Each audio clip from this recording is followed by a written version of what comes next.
Multiverse சாகாவோட main வில்லனா கேங்க காட்டியிருப்பாங்க. அதுவே இன்ஃபினிட்டி சாகாவோட மெயின் வில்லனா நம்மளோட தேனஸை காட்டியிருப்பாங்க. இவங்க ரெண்டு பேருக்குமே காமிக்ஸில் ஒரு கிளாஷ் நடந்திருக்கு. இந்த கிளாஷில் யார் ஜெயிக்க போகிறாங்க, அது மட்டும் இல்லாமல் இந்த கிளாஷ் எதுக்காக நடக்குன்னு தான் இந்த வீடியோவில் பார்க்க போகிறோம். மறக்காம சப்ஸ்கிரைப் பண்ணிக்கோங்க. இந்த கிளாஷுக்கு காரணம் அவெஞ்சர்ஸ் தாங்க. ஏன்னா அவெஞ்சர்ஸ் டீம் மொத்தமும் சேர்ந்து நம்மளோட கேங்கை டிஃபீட் பண்ணுறதுக்கு நினச்சிருப்பாங்க. அதுவும் மெக்கானிக்கல் ஆர்மர் போட்டு ரொம்பவும் பவர்ஃபுல்லாக தான் இருந்திருப்பாங்க நம்மளோட அவெஞ்சர்ஸ் டீம். இருந்தாலும் கேங்கை வந்து டிஃபீட் பண்ணியிருக்க முடிஞ்சிருக்காது.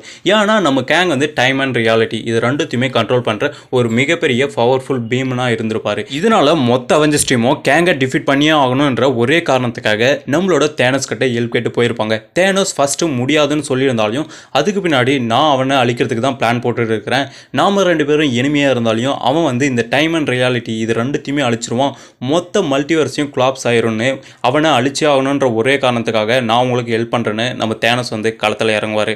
இதோட பார்ட் 2 நாளைக்கு பார்க்கலாம். மறுபடியும் சப்ஸ்கிரைப்.